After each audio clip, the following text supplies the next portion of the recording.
This is Beyond a Reasonable Doubt with your hosts, Mark Garrigus and Gary Smith.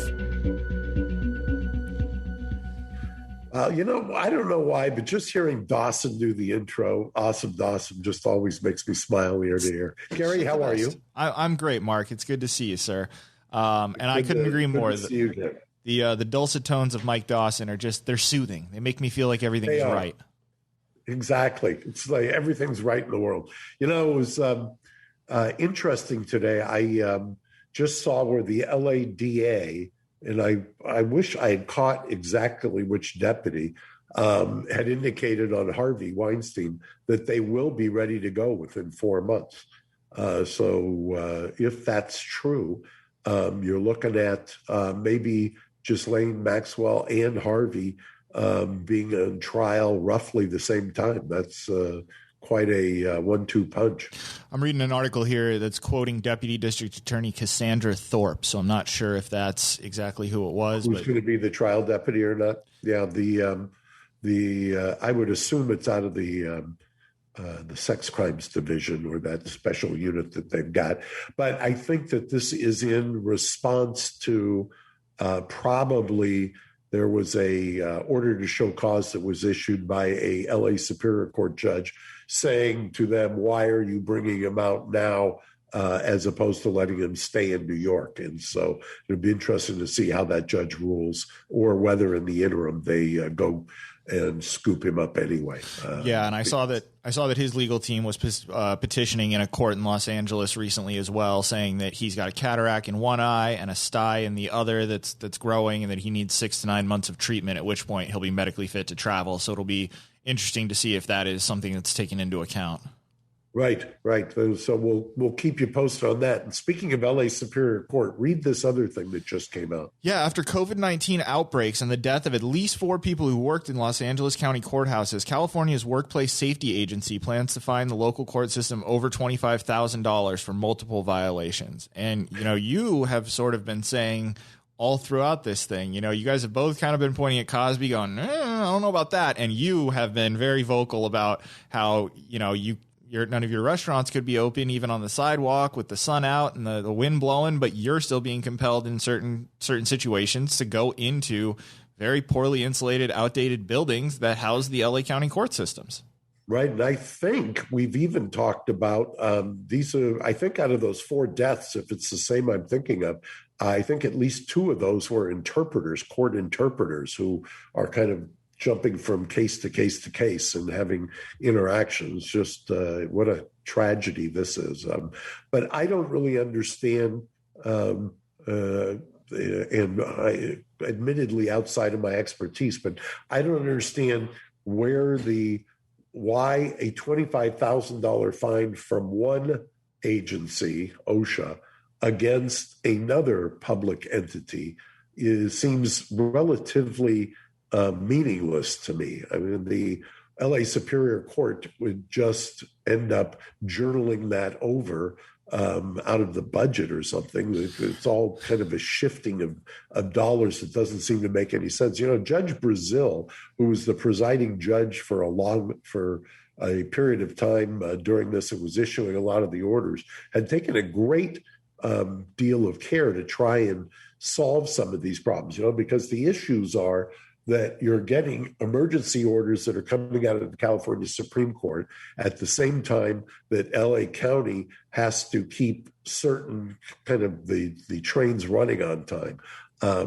And it would strike me that a lot of these things could have and should have been done remotely, especially with the interpreters. That's because they would seem to have been disproportionately hit hard. I think also a public defender was also one of the casualties of COVID. And you're absolutely correct. I've said it on the record to a judge in Burbank. who I've known for many years and I have a great deal of respect for. And he said, the idea of going into that courthouse where it struck me, at least in most people, if you at least listen to what the scientists will tell you, is that poorly ventilated places indoors are going to be your most risky situation. And you can't find more poorly ventilated indoor areas than some of the courthouses in LA County. Yeah. Also, not to be, I don't know, it's just the way my mind works, but not to be crass, but you break that down to $6,200 a death. I mean, that seems so low, especially when you're dealing with something like you're talking about, where it's basically two state agencies. They're just going to kind of move the ledger around a little bit. Just for an optics perspective, I'm surprised that number is not a little bit higher. But yeah, I'm going to look into it and we'll report back maybe for Saturday's show, because maybe there's something else that we're missing, because it just doesn't seem.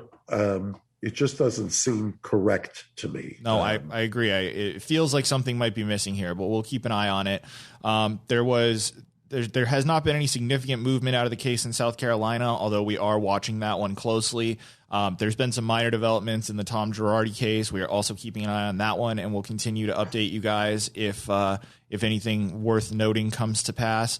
But I think you had one more story you were excited about. Well, there's an interesting one, Nate. Yesterday, the John Cole, for those who don't know who John Cole is, he made his reputation in the big tobacco litigation back in the 80s and 90s, married also his significant other is Greta Van Susteren, who was with CNN and then for many years at Fox in prime time. And John gave a press conference yesterday in suing on behalf of former President Trump.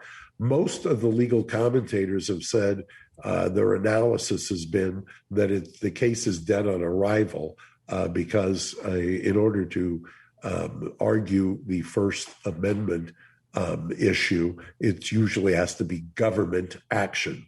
An interesting take on this was Alan Dershowitz, who has argued that at least in part, and I always don't want to mischaracterize something that Alan has argued, but he's not so sure that this is dead on arrival, or that this isn't a way to frame the issue to get it in front of the Supreme Court of the United States, who has made, as you and I both know, because we've talked about it, they've made some noises about malice, libel, New York Times versus Sullivan, other kinds of redress for kind of being shut out. And this has become kind of a rallying cry for many of the Trump supporters about the dangers of big tech. And this lawsuit may be trying to tee up something here.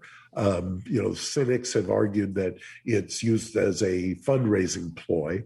But there may be, I tend to think that Dershowitz's analysis ultimately, as a kind of a setting the table for a Supreme Court intervention, could be he may get some traction with that thought. Well, the case law in question is approaching 60 years old in a year or two here. So I could see them being interested in reexamining it, whatever the outcome may be. I could see them having interest in updating it for an age that now includes more than 3 TV channels, which was exactly. Seems like was sort of the deal at the time. Not that I was around, but that's sort of my read on it. But well, all right, Mark, I think we'll leave it there until Saturday. We'll record it tomorrow, but it'll come out Saturday morning as usual. And we look forward to seeing you guys all there.